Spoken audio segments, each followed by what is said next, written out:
आज हम BA part first में ज्योग्राफी फिजिकल ज्योग्राफी का फर्स्ट पेपर का चैप्टर है आपका अर्थक्वेक के बारे में स्टडी करेंगे। आप भूकंप अर्थक्वेक का आपने सुना होगा बहुत सा नाम, बहुत बारे में हम लोग देखते हुए हैं। प्राकृतिक आपदा है ये, इसका हम परिणाम भुगतते हुए क्योंकि बहुत सी मानवीय और जनधन हानि से होती है।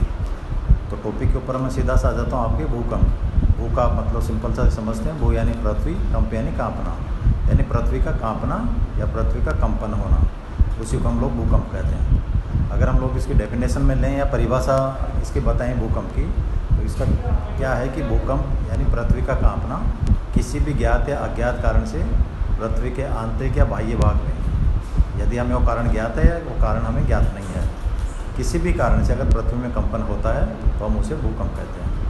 एक सिंपल सा हम लोग एग्जाम्पल देते हैं। जैसे कई बार हम लोग देखते हैं नदी का कोई शांत जल होता है, तालाब में एकदम शांत जल होता है, और उस जल में हम लोग देखते हैं जनरली कि आप कोई भी एक कंकर मारेंगे, पत्थर उसमें मारेंगे, तो उसमें क्या होता है कि जहाँ पर पत्थर जाके आपका गिरेगा उसके चारों ओर तरंगें उत्पन्न होती हैं, और जितना वेट का आपका पत्थर होगा उतनी तेज़ गति से तरंगें किनारों की ओर आएंगी और बिल्कुल राउंड में किनारे आएंगी, तो एक तरंग होती है। तो भूकंप को भी मापने की जो होती है आपके भूकंप मापी यंत्र से जो नापा जाता है कि कितने रेक्टर स्केल पे आपका भूकंप है।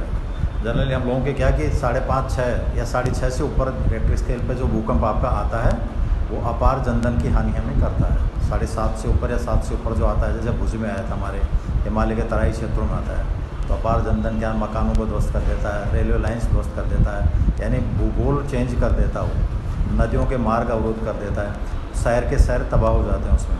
तो इसके भयंकर त्रासदी हम लोगों को देखने को मिलती है। अब ये मुद्दा ये होता है कि भूकंप क्यों आता है। हर जगह पृथ्वी के ऊपर भूकंप नहीं आता, और हम लोगों ने ये भी स्टडी की भूकंप और ज्वालामुखी एक दूसरे के पूरक हैं, यानी लगभग विश्व में जिन क्षेत्रों में भूकंप आते हैं लगभग उन्हीं क्षेत्रों में ज्वालामुखी के भी क्षेत्र पाए जाते हैं। इनका मेन कारण क्या है कि ज़्यादातर ये क्षेत्र कहाँ मिलेंगे, स्थल और जल का जहाँ पर मिलन होता है, सागर और थल का, वहाँ पर अक्सर ज्वालामुखी भूकंप के क्षेत्र सबसे ज़्यादा है। अब भूकंप क्यों आता है?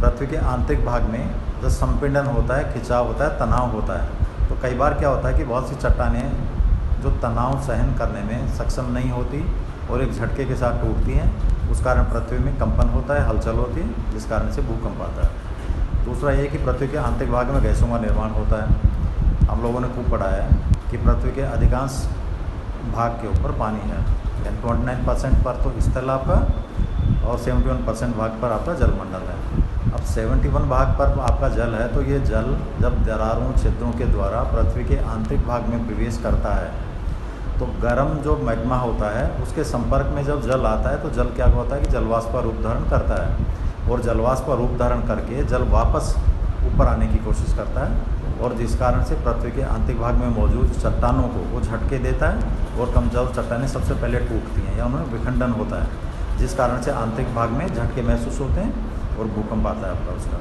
तो गैसों का बनना भूकंप का आने के कारण है। एक है आपका तापमान। हम लोग देखते हैं पृथ्वी के आंतरिक भाग में यानी 32 मीटर की गहराई पर हम लोग जाएंगे तो पृथ्वी में 1 डिग्री सेंटीग्रेड के हिसाब से टेम्परेचर की आप में वृद्धि होती है। लेकिन पृथ्वी की गहराई में जाएंगे तो ये तापमान इसी गति से वृद्धि नहीं होता, 100 किलोमीटर पर जाकर और ज़्यादा बढ़ जाता है, 200 किलोमीटर पर जाकर और ज़्यादा कम होना शुरू करता है, यानी 1 किलोमीटर के ऊपर प्रति 100 किलोमीटर पे 2 डिग्री सेंटीग्रेड की तरफ से तापमान में कमी होती है। इस आधार पर पृथ्वी के आंतरिक भाग में कोई भी वस्तु ठोस अवस्था में नहीं रह सकती और तरल अवस्था में मिलेगी आपको। तो इस कारण से भी आपके पृथ्वी में भूकंप आते हैं। तीसरा ज्वालामुखी क्षेत्र है कि जहाँ पर ज्वालामुखी आती है, ज्वालामुखी पृथ्वी के जिन भागों में आती है, जिन दरारों छिद्रों से तोड़ती है, वहाँ की चट्टानों को अव्यवस्थित कर देती है वो, यानी उनमें कहीं ना कहीं खिंचाव होगा, चट्टानें टूट जाएंगी, और चट्टानें टूट जाएंगी तो एक भूकंप आने में एक सहयोग प्रदान करता है, यानी भूकंप आसानी से उन चट्टानों को तोड़ देता है, पृथ्वी के ऊपर झटका आपको लगता है। एक सिद्धांत था प्रोफेसर रीड का था कि किसी भी अगर जैसे हम लोग रबड़ होता है हमारा, कि रबड़ को एक सीमा तक हम लोग खींचते हैं, और उस सीमा के बाद में क्या होता है, रबड़ टूट जाता है। एक सीमा तक आप उसको खींचेगा, और एक सीमा से ज़्यादा अगर आप उसको खींचोगे तो रबड़ टूट जाएगा। इसी तरह पृथ्वी के आंतरिक भाग में जो प्लेटें मौजूद हैं उनमें लचीलापन का गुण रखती हैं, और ऊपर के वेट या दबाव के कारण उन चट्टानों में खिंचाव होता है। एक सीमा तक वो चट्टानें फैलती हैं, सीमा के बाद में चट्टानों में क्या होता है कि विखंडन होता है और वापस चट्टानें टूट के और अपने पूर्व स्थान को प्राप्त करने की कोशिश करती हैं, जिसे प्रत्यास्थ पुनर्चलन सिद्धांत कहा गया है प्रोफेसर रीड का। ये यानी जिन चट्टानों ने अपना पूर्व का स्थान छोड़ दिया, टूट के वापस आ गई, तो विपरीत धाराओं में वापस वो पुनः उस स्थान को प्राप्त करने की कोशिश करती हैं। चट्टानें एक दूसरे से टकराती हैं या फिर वो एक दूसरे के ऊपर आ जाती हैं, जिस कारण से पृथ्वी के आंतरिक भाग में हलचल होती है और उस कारण से भूकंप आता है। आप ये देखेंगे विश्व में जो भूकंप का वितरण वो समान नहीं है। स्पेशली हम लोग अगर भारत की बात करें तो भारत में ज़्यादातर भूकंप या विश्व में ज़्यादातर भूकंप उन्हीं क्षेत्रों में आते हैं जहाँ पर नवीन मोड़दार पर्वतों का निर्माण प्रक्रिया जारी है, यानी वे पर्वत श्रृंखलाएँ जिनकी अभी भी निर्माण प्रक्रिया पूर्ण नहीं हुई है और अभी भी निर्माण प्रक्रिया उनकी जारी है, जिनमें स्पेशली जैसे हिमालय रेंज के पर्वत हैं या नवीन मोड़दार पर्वत हैं, यूरोप के आल्प्स पर्वत हैं, रॉकी और एंडीज पर्वत हैं, अभी भी यहाँ पर सबसे ज़्यादा भूकंप विश्व के आते हैं। भारत में भूकंप क्षेत्रों की हम लोग बात करते हैं तो हिमालय का तराई क्षेत्र है, डेजर्ट का क्षेत्र आ गया आपके इसमें, नॉर्थ ईस्ट का क्षेत्र आ गया, गुजरात और महाराष्ट्र का क्षेत्र है, तो सबसे ज़्यादा भूकंप प्रभावित क्षेत्रों में है। सबसे ज़्यादा भूकंप हम लोगों को यहीं पर देखने को मिलते हैं।